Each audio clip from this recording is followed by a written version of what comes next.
धर्मों के बारे में स्कूल में पढ़ाया नहीं जाता। जातियों के बारे में स्कूल में पढ़ाया नहीं जाता। क्यों नहीं पढ़ाया जाता है? कारण इसका क्या है? तो कारण जानने के लिए नायंदर कहानीकार के चैनल पे न्यू है तो चैनल को सब्सक्राइब कर लेंगे, बेल आइकन घंटी को ऑन कर देंगे ताकि ऐसी ही कहानियों को सुनते रहेंगे।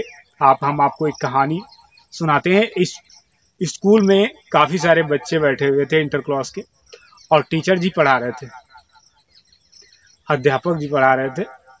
और एक बच्चा ने पूछा कि टीचर जी, हमेशा मैं पढ़ता हूँ, बहुत सारी विषयों के बारे में पढ़ता हूँ, लेकिन जो हमारे गांव में पढ़ाया जाता है, हमारे धर्मों के बारे में मुझे बताया जाता है, हमारी जात के बारे में मुझे बताया जाता है, हमारे घर के लोग बताते हैं, हमारे पूर्वज लोग बताते हैं, हमारे गांव के लोग बताते हैं, हमारे रिश्तेदार बताते हैं, परंतु स्कूल में क्यों नहीं पढ़ाया जाता?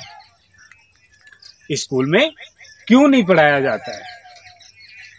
मास्टर जी ने कहा, कोई बात नहीं बच्चे, अच्छा प्रश्न है तुम्हारा कि स्कूल में आखिर जाति और धर्मों के बारे में क्यों नहीं पढ़ाया जाता है। क्योंकि इसलिए नहीं पढ़ाया जाता है क्योंकि जिन्होंने भारत का कानून लिखा हुआ था, जिन्होंने भारत का कानून लिखा हुआ था, उन्होंने जाति का संघर्ष इतना ज़्यादा किया था।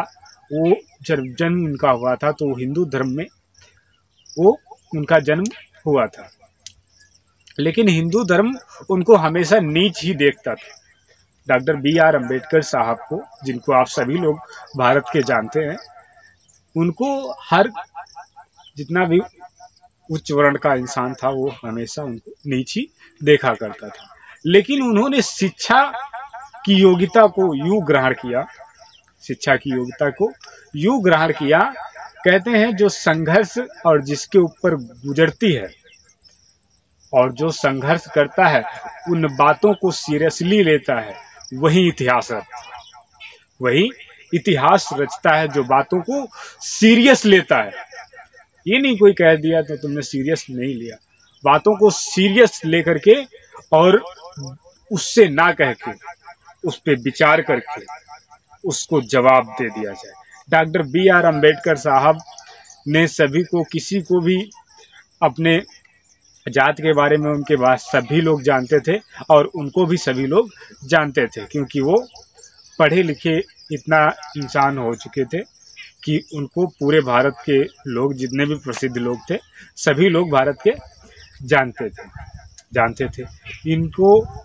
ये जब अमेरिका से पढ़ कर के लौटे वापस, तो अमेरिका के राष्ट्रपति ने कहा कि आप भारत का संविधान यानी कानून लिखो, भारत का कानून लिखो। और ये तब तक अंग्रेजी सरकार से छुटकारा भी हो जा चुका था, भारत को अंग्रेजी सरकार से भी छुटकारा हो जा चुका था। भारत के पास कोई भी कानून नहीं था चलाने के लिए, किसी को पता ही नहीं था, किसी को पता ही नहीं था। अंग्रेजी सरकार का यहाँ पे कानून चलता था भारत में, अंग्रेजी सरकार का यहाँ पे कानून चलता था भारत में। वो अपने हिसाब से लोगों को सजा देते थे, जो भी गलत करता था उसको सजा देते थे, अन्याय वो भी लोग इतना नहीं करते थे। लेकिन अपने देश का और अपना ही होता है।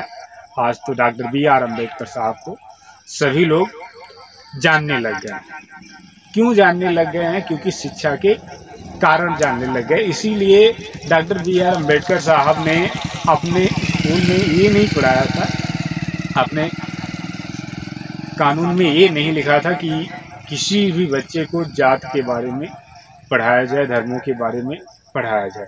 वो सिर्फ अपने पूर्वजों से सीखता है, अपने गांव में सीखेगा और अपने घर वालों से और नातेदार रिश्तेदारों से वो अपने जात के बारे में और अपने पूर्वजों के बारे में और अपने धर्म के बारे में वो सिर्फ सीखेगा।